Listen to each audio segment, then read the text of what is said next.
لە یەکەمین یاریەکانی قۆناغی کۆتایی خولی نایابی کوردستان لە شارۆچکەی پیرمام لە یاریەکی بەهێز پێشمەرگەی هەولێر میوانداری سیروانی نوێ کرد.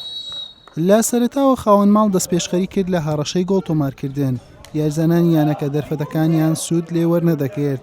لەم هێرشە فەرهەنگوریا خەریک بوو بۆ جار یەکەم سەردانی گۆڵی سیروانی نوێ بکات، بەڵام گۆڵپارێز وستون ڕێگریان لێ کرد. هێرشەکان بەردەوامی هەبوو، بەڵام کاریگەری لەسەر ئەنجامەکە نەبوو. لە خولەکی 36 لە یەکەم دەرفەتی ڕاستەقینەی گۆڵ بۆ سیروانی نوێ بەهادین بەکر گۆڵ یەکەمی پرتەقاڵی پۆشەکانی تۆمار کرد.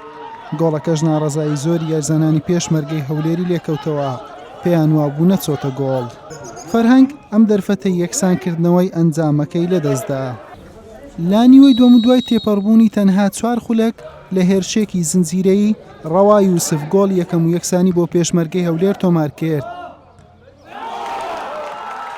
سیروانی نوێ گەرم و گورتر بوو بۆ تۆمارکردنی گۆڵی زیاتر و سەرکەوتن. لەم حاڵەتە ناوبژوان بێدەنگی هەڵبژارد.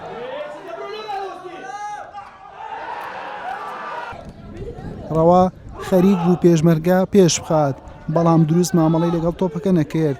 لە خولەکی 71 بەهادین بەکرد سیروانی نوێی بە گۆڵی دوم پێشخست. یارزانانی پێشمەرگەی هەولێریش گومانی ئۆفساید و نەبڕینی هێڵی گۆڵیشیان لەم گۆڵە هەبوو.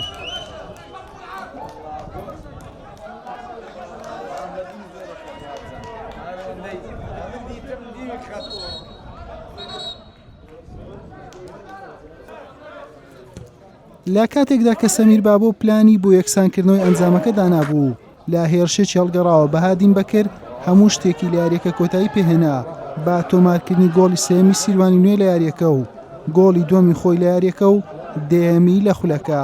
یاریەکەش بە 3 گۆڵ بەرامبەر بە گۆڵێک بە سوودی سیروانی نوێ بە کۆتا هات.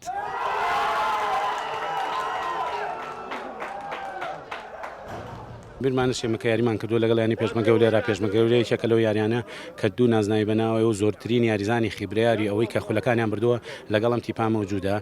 سواز بەخوا یاریزانەکان بڵێم ئاسێکی باشیان پێشکەش کردووە بە تایبەتی لەگەڵ پێشمەرگەی هەولێرا بیرمان نەچێ لە قۆناغی مەجموعەکانەوە تا ئێستا ئەوەی کە ئەو نقطە قووەتی کە تیپی ئێمە پێی مەشهورە ئەو ڕۆحەتەیە ئەو ڕۆحەتەیە کە لە ناو یاریزانەکانە هەیە. ڕاست ئێمە ڕێنمایان پێین بەس هەمووی لەلایە ئەو ڕۆحەتی تیپەکە لەلایە ئەوەیەکە لەو نقطانەی کە ئەبێتە هۆی سەرکەوتنی تیپەکەی.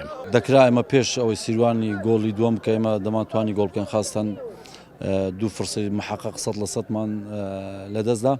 ئەوەی من تێبینیم کرد لەم یاریە لە هەردوو فەریق تەنها لە پێویستیان بە تەرکیزی زیاد بەتابەتە فەریقیمە، بەس من سوپاسی یانی سیروانی دەکەم هەتا دەقی ئاخیر کۆڵ نەدا و هەوڵی دا و یاریزانەکانمان ئاستێکی باشیان پێشکەش کرد. دەکرا لە هەندێک حاڵەت لەگەر ئاست تەرکیزێکی باشتریان هەبە.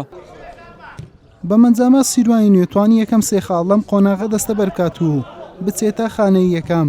ڕۆژی پێنجشەمەش لە دووەم یاری خۆیان سیروانی نوێ میوانداری هەندرێن دەکات و پێشمەرگەی هەولێریش لە ئەرکێکی قوڕس دەبێتە میوانی برایەتی.